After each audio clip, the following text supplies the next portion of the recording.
Home sellers, today I'm going to share with you 19 years of experience into 5 time-tested ways to maximize your equity in a hot seller's market. The buyers out there do not want you to see this video. And you might be thinking to yourself, Jared, big deal. The market's already hot. My offers are going to be amazing no matter what.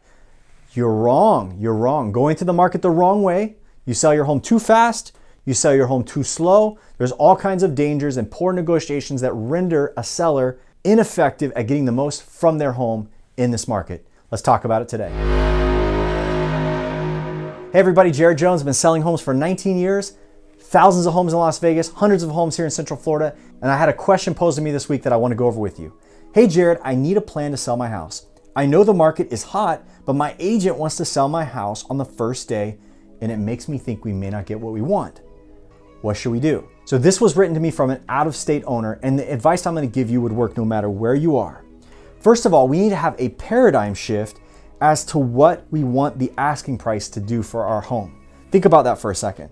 Sellers focus on asking price from the wrong end. They think of asking price as I set it and that's what I make. The asking price is actually a function of marketing. Its primary use is to market the home. So you want to think about asking price from the perspective of a marketer. And as a seller, what are you marketing for? For buyers. You're actually shopping for buyers. So think about that. How many buyers do you want? In a perfect world, you want access to every single potential buyer in the market that is available for your home. And in modern times with real estate, marketing has a global presence to the marketplace, so it's much easier for this to be accomplished. But let me give you a factual piece of advice. It is nearly impossible for a home to be exposed to the entire market in one single day. And I have one caveat for that. If there's only one buyer available in the market for your home, then one day is enough to get the job done. If there's only one buyer, that's the size of the market, they make you the offer you want and you're out, then take the offer. But I would venture to say that most buyers... Wait a minute! What? But I would venture to say that most home sellers, rather, have 10 to 20, 30 buyers available, some 100. And so there's no way a day and even 2 days is gonna get that job done. So I would tell you point number 1 is figure out the size of the market for your home the best you can. And the way you do that is you take 6 or... No, not again. You take 3 or 6 months of data and you can render down exactly how many homes each month, like yours, will sell in a given area. Then you can see the pace of sale. Are they selling immediately? That means there's probably 2 or 3 buyers at least for every single one home. Then you know you've got a pretty good idea of how many buyers there really are in the market at a given time. So how do you price your home right in a hot market? Well, many sellers would say, hey, We've got room. The market's so hot, I can just throw the price way up high. Some people might even say, hey, let's price it down and get a crazy amount of traffic so that there's people lined up for blocks as soon as we hit the market. I would tell you don't do either of those two things. Price it right on the numbers. So if you've got a sale in the area, recent price, for instance, is $450, go right in the same range as the last house. Whenever you've got a properly priced home and there's a lot of buyers, the buyers will do the rest of the work. That means they will take care of moving the property up $20,000.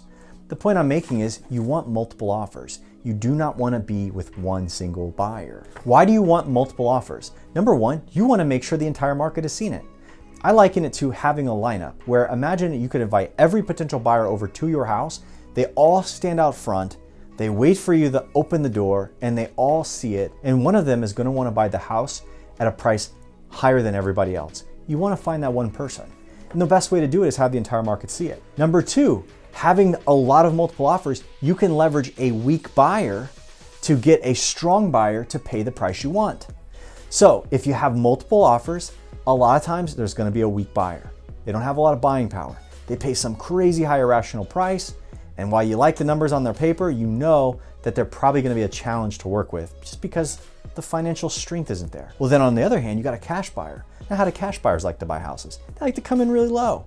So then you take this weak buyer and say, Hey, Mr. Cash Buyer, I've got an offer here. Would you like to beat it? and they'll say, well, yeah, I want the house. So then their rationale goes out the window and you get the really strong, financially solid buyer to pay the number you want. You can't do that unless you have a little bit of a mix of everybody at the table. One other key reason you want multiple offers is there's a chance you're gonna lose the first buyer. The real estate market's finicky. Things happen. People die, get divorced, have arguments, cease to become buyers. Sometimes the house disqualifies itself for a potential buyer. Hey, what I wanted to buy this house for, I can't anymore. I'm out. Now, when you have a property that was under contract right off the bat, then all of a sudden it comes back, it becomes this weird spot where everybody's kind of like, ooh, what happened? What can we do now? Well, if all the buyers that were at the table the first time were absolutely heartbroken, they're gonna be excited when you call them back and say, hey, this house is back. And the other thing is too, because you've had the entire market in front of you, you don't really have to go back on the market and keep showing it. They're already there. You pick up the phone, you get the next buyer, and you proceed from there. But one of the major things that I see people do, major mistake, is this thing of pricing. And if pricing is done poorly, where you really jack it up there, you have this prime time period where everybody's gonna come to the fight, and you want there to be an air of irrationality. Here's what I mean. When a home hits the market, there's an initial risk for everybody involved. Think about that. As a seller, you sit there and you think to yourself, Well, what price should I list my house? I don't exactly know. What's somebody be willing to pay? Maybe $1 million, maybe $1.3 million. I don't know. What should I price it at?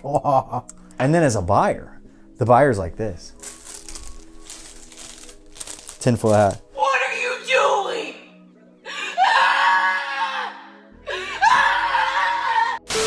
Ooh, I need a house so bad. I don't know. What are they selling for? Oh, this looks good. Am I overpaying? I don't know. It's just hit the market. I can't validate it because it hasn't been on the market for a while. Oh, I can't negotiate. I have to go in really high. What kind of accent did I just have? That was weird. The point is, the buyer doesn't have this long track record to deal with on the house. So imagine a house been sitting there for 3 months. The buyer is going to say, what's wrong with it? I should think really long and hard about buying this house. Maybe I should negotiate. Maybe I should barter. Maybe I should go low. If a house just hits the market, there's a massive strength of the market for a property where a massive amount of rationality goes out the window, where people aren't sitting there noodling over. I wonder why nobody likes this house. There must be something wrong with it. I bet there's a sinkhole nearby in 1943. Ooh, I wonder if Grandma died there. Ooh, what happened? I wonder. Ooh, flood. Is there flood? I bet there's gators with machine guns in the basement. There's no basement, you say, but I bet there's gators with flamingos. Oh, that's stupid. Gators with flamingos? Machine guns? How'd I get that? I don't know. You get the idea. The buyer doesn't have time to think about it in a fast-paced multiple offer situation. They got to come in guns blazing. They can't get stuck on the small things. They have to forego the process of making the sale arduous on you. And they have to throw themselves into it. The analogy is this. You want to think of your home like filet mignon amongst rabid dogs, okay? Now, pricing does one of two things in this scenario. You have this filet, you throw it down in front of the rabid dogs. If it's priced right, the dogs go, "Rah!" and they attack the meat. Now, you could have the same filet priced poorly in the marketplace, and it's thrown down and the dogs sit back and they say, "Hey, chef, old boy, I wonder what's wrong with that filet. I don't think it's been aged long enough. I think we should probably pay half what they're asking for that filet. Oh, let's be careful. Let's give it a few more days to think about it. Would you like to sleep on it? Yes, chef, old boy, let's sleep on it." You want the market to move your way. You want them to stay on your heels from day one, and it never lets up because it gets you through the negotiation from a place of strength. It gets you through the inspections from a place of the buyer's gonna back off, nickel and diming you're behind, and lets the sale go through smoothly. You want it from day one. Now, to have all this happen, it doesn't happen in 24 hours. How would you approach the market? That's what I'm gonna answer next, because this is the magical mystery to the whole idea, right? Because you gotta understand, market surveys have constantly told us that 65% of people shop for homes on the weekends. 60 to 70%, you're talking 6 to 7 out of 10 buyers aren't even gonna put on a plan to come see your house until then. So what I do not like to do is start a listing that's gonna be a good one.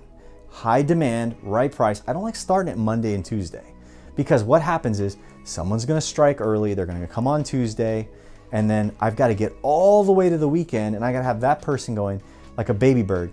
Is my offer gonna be accepted? Is my offer gonna be accepted? Okay. And I'm like, no, I wanna go all the way through the weekend. I need that 65% push. And I appreciate that they were there first. And I wanna honor it, but my seller should not respond to the Tuesday baby bird. They should just go all the way through the weekend and let the stampede take place and then see where we are. So go ahead and avoid that by putting the house on the market on a Wednesday. Thursday morning-ish at the latest. Let it run all the way through Sunday. And then let's have a battle. So the battle ensues. So what happens then? Well, you get offers on Friday.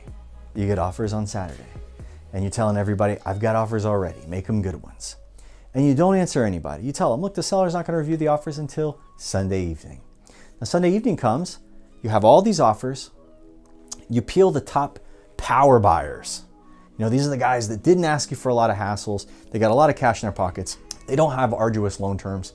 You want to take those deals and look at the buyer power.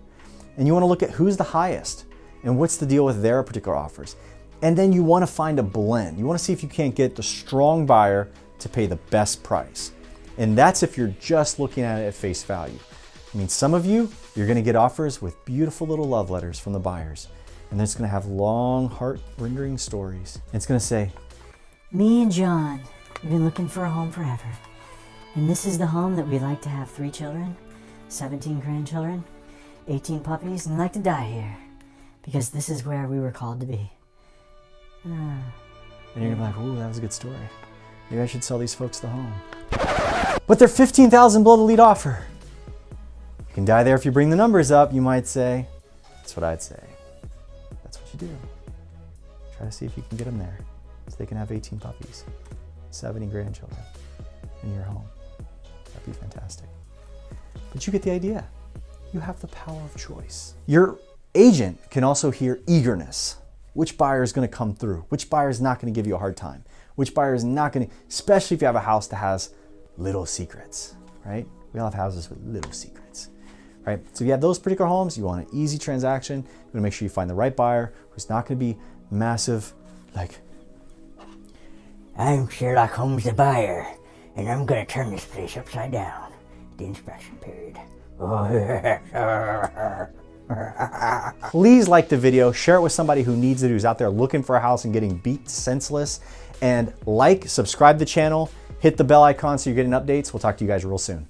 Buying or selling a home in Central Florida is expensive. The Jones Group leverages the latest technology and passes the savings on to you. List your home for just 1%. Buying a home, get $7,000 cash rebate before close. Make one call, that's all. Better service, lower fees.